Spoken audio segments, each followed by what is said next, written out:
मेरा नाम एडवोकेट सानिया है। कब से प्रैक्टिस कर रहे हैं आप? मैं 2023 से।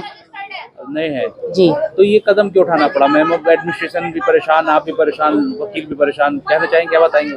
ये कदम सर इसलिए उठाना पड़ा है, मैंने 2 साल बहुत स्ट्रगल किया है यहाँ पर रहकर। कभी एक चैम्बर पे, कभी दूसरे चैम्बर पे, कभी तीसरे चैम्बर पर। स्थिति यहाँ की ये है कि सुबह से शाम तक भागने के बाद 1 मिनट का समय नहीं मिलता चैम्बर पे बैठने के लिए, और उसके बाद रिटर्न में क्या मिलता है? 100 रुपए, 200 रुपए, 150 रुपए। दूसरा मेन मकसद हमारा इसमें यह है कि हम सुबह से शाम को अगर हमारा भी क्लाइंट आता है, उसमें भी क्या होता है यहाँ पर कि 50%, 70%, जूनियर्स के लिए 30%, मतलब जूनियर कहाँ जाएंगे? मैंने 2 साल में रहकर मतलब यहाँ पर सिर्फ स्ट्रगल ही किया। जूनियर मतलब कोई औचित्य ही नहीं है यहाँ पर जूनियर का, फिर जूनियर रखना ही नहीं चाहिए या फिर वकालत नहीं करनी चाहिए। जो लोग पूर्व में सीनियर हैं 1882 से, 99 से, 2000 से, 2006 से, 2005 से, वॉटेवर जो 2025 तक चल रहा है, ठीक है, तो वही सीनियर रहेंगे। आगे वकालत करने ही ना दे आप किसी को। कोई युवा आने का नहीं है, हक मांगने का नहीं है, आगे बढ़ने का नहीं है, ये तमाशा होने का नहीं है। तो सिर्फ मेरे युवाओं के लिए है। मैंने पहले खुद स्ट्रगल किया, मैं सबके लिए करूंगी। अभी क्या चाहते हैं आप लोग? बस मैं ये चाहती हूँ कि सभी जो मेरे साथ के हैं, मेरे से पहले के हैं, मेरे से आने वाले हैं, युवा आने वालों तक का, कि जितना है सबके लिए जो है थोड़ा अरेंजमेंट, बहुत जगह है कचहरी में, थोड़ा सा अरेंजमेंट किया जाए, सबको एक टेबल कुर्सी दे दी जाए, सिर्फ इतनी है। सफाई करी, सफाई करने के बाद ये अस्थायी जाल लगाकर अपने बैठ के प्रैक्टिस करने के लिए एक टेबल कुर्सी का प्रबंध करने का प्रयास किया, जिसमें प्रशासन ने आकर यहाँ हमें धमकी दी कि इसे आधे घंटे में उठा लो, वरना हम तुम्हें बल प्रयोग करके यहाँ से हटा देंगे और जेल में भेज देंगे। तो आपने प्रैक्टिस के लिए ये सब किया है, ये अस्थाई है। लोगों को तो ये लग रहा होगा कि आपने यहाँ कब्जा कर लिया। नहीं, हमने कोई कब्जा नहीं कर लिया, ये अस्थायी जाल है और यहाँ कब्जा कोई कर भी नहीं सकता। सरकारी भूमि है, कचहरी परिसर है, यहाँ किसका कब्जा है सर?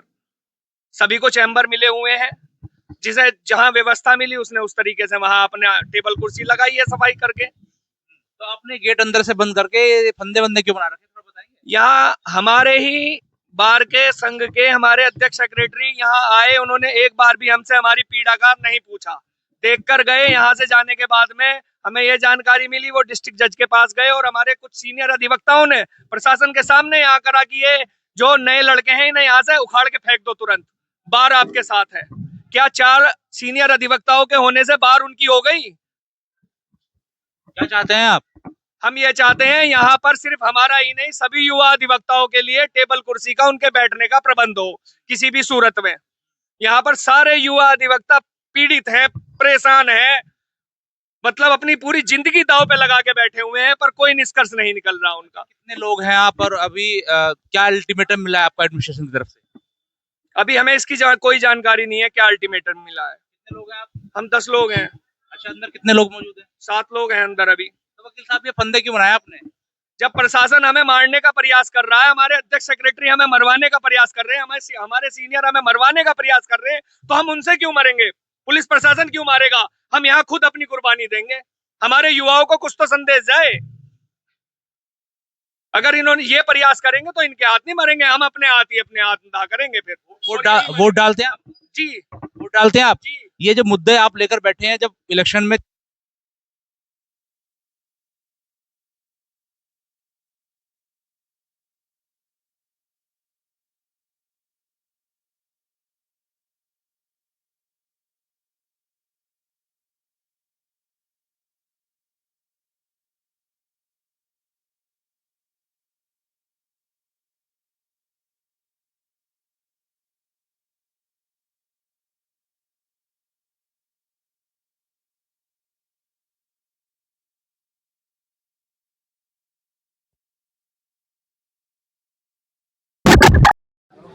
आपका परिचय दीजिए। मेरा नाम प्रिया सिंह सोन, एडवोकेट, जिला बार मेरठ। जी बताइए, क्या कहना चाह रही थी, बताइए। मैं ये कहना चाह रही हूँ कि ये पहले कोर्ट थी, कुछ समय पहले कोर्ट बंद हो गई। कोर्ट का रास्ता पहले से ही था, आज भी कोर्ट का रास्ता है। आप डीजे के अंडर में आने वाली जमीन पे कब्जा नहीं कर सकते हैं। अगर आप अधिवक्ता हैं तो आपको नियम का पता होना चाहिए। आप खुद इलीगल काम कर रहे हैं, दूसरों को क्या न्याय दिलवाएंगे? पहली बात। दूसरी बात, आपने किससे परमिशन लेके यहाँ पे जगह बनाई है? कूड़े की बात आप कह रहे हैं कि कूड़ा था। अरे कूड़ा डालने वाले भी तो आप एडवोकेट हैं क्या? कूड़ा कोई बाहर से लाके यहाँ डाल गया? अगर पर्यावरण की इतना चिंता है तो भाई आके साफ करवा दो, बात खत्म। दूसरी बात, आप कह रहे हैं कि युवा परेशान है। हम भी युवा हैं, हम तो परेशान नहीं है। 15 साल हमें भी हो गए यहाँ पर, हम अपना काम कर रहे हैं। वकालत करने आए हो, कब्जा करने आए हो, पहले तो ये बता दो। वकालत होती है किसी सीनियर के अंडर में, आप बता दो आपका सीनियर कौन है। अगर आपका सही से कोई सीनियर होगा तो आपको कभी नहीं कहेगा कि आप ये सारे काम करो। इसका मतलब तो आप कहीं बाहर से आए हैं और यहाँ कब्जा कर रहे हैं। अब दूसरी बात ये है कि ये जमीन डीजे देख रहा है, डीजे के अंडर में है, डीजे खुद हाई कोर्ट के अंडर में है। आपको ये जमीन कैसे मिल जाएगी? चैम्बर की व्यवस्था अगर करानी है, आप जिस भी बार में है, चाहे आप जिला बार में है, चाहे मेरठ बार में, आप उनसे बात करें जाके कि भाई हमारे पास चैम्बर नहीं है। अब ये क्या बात है कि आपने जगह कब्जा ली, मेरा चैम्बर बराबर में। आप ये देखें सुबह से हमें कितनी अव्यवस्था हो रही है। हमारा चैम्बर क्योंकि बिल्कुल बराबर में, कूड़ा तो हमको आपसे ज्यादा दिखता होगा।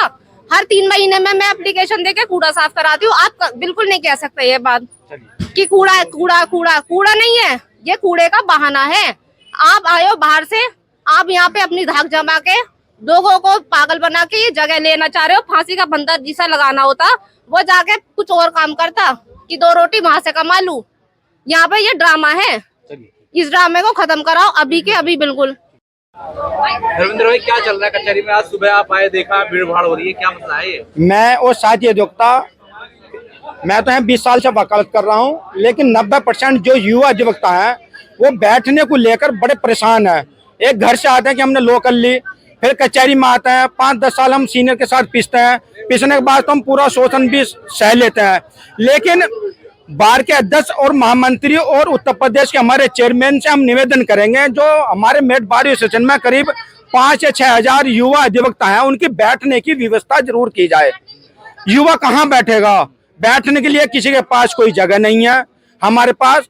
हम इतने प्रताड़ित हो रहे हैं सारे मेरठ बार एसोसिएशन के युवा अधिवक्ता, हम अपने मन की बात किससे कहें? अगर अपने उत्तर प्रदेश के चेयरमैन से कहें वो सुनने को तैयार नहीं, अपने पश्चिम उत्तर प्रदेश के संयोजक और चेयरमैन से बात कहें सीट पर बैठने के लिए, हर साल हम ये कहते हैं कि हमारी बैठने के लिए कहीं ना कहीं व्यवस्था की जाए, या युवा अधिवक्ता के लिए हर महीना 4,000 या 5,000 उनके वजीफे बांध दिया जाए, या 5 लाख का हमें बीमारी का बीमा कर दिया जाए। लेकिन युवा अधिवक्ताओं के लिए कोई भी इनके पास कोई भी योजना नहीं है हमारे लीडरों के पास। रविंद्र भाई, जो कदम ये नए युवा उठा रहे हैं, नए अधिवक्ता उठा रहे हैं, क्या ये कदम क्या मानते हैं, जायज है ना जायज है? वो बहुत परेशान है, इनकी बात नहीं, सारे युवा ही परेशान है। हमारा आपके माध्यम से आग्रह यह है कि जितने भी युवा हैं उनकी एक लिस्ट बनाई जाए, उनकी बैठने के लिए चाहे 5-5 फीट की उन्हें सीट दी जाए, उनकी बैठने की व्यवस्था इनके हमारे बार के अध्यक्ष, हमारे बार के महामंत्री और उत्तर प्रदेश के चेयरमैन को जिला जज से और डीएम से मिलकर उनका रास्ता जरूर निकालना चाहिए। इन्हें प्यार से समझाया जाए, दूसरी बात हमारे ऊपर एक बार भी है, अगर हमारे ऊपर बार है तो बार का भी तो तय करने का नियम है। भाई सही है, गलत नहीं है, गलत कर रहे हैं, लेकिन बार भी तो है।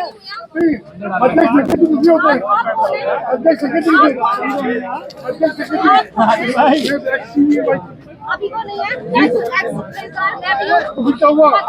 अधिकारी है ना, क्या करेंगे? अरे आजा भाई, आप भी मत बोलने पे, आप मुझे जो सौंप रहे हैं, आप मुझे नहीं सौंप सकते। आप सीनियर है, आपका सम्मान है। इलीगल चीज़ है, अगर आप सपोर्ट करेंगे नहीं तो आप भी नहीं देखेंगे ना, फिर आप भी नहीं देखेंगे ना। मैं आपके चैम्बर को बिठवा दूंगी ना, और फिर आप बताना।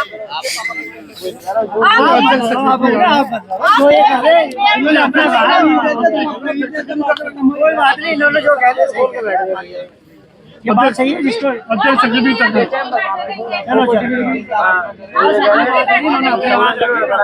बिल्कुल बैठ करेंगे, हम आपका बिल्कुल समर्थन नहीं करेंगे। मैडम ये प्लॉट थोड़े कट रहे हैं तो आपस में ऐसी एडजस्टमेंट हो रहा हुआ आज तक, बिल्कुल साफ सुथरी प्लॉट थोड़े कटे हैं यार, खरीद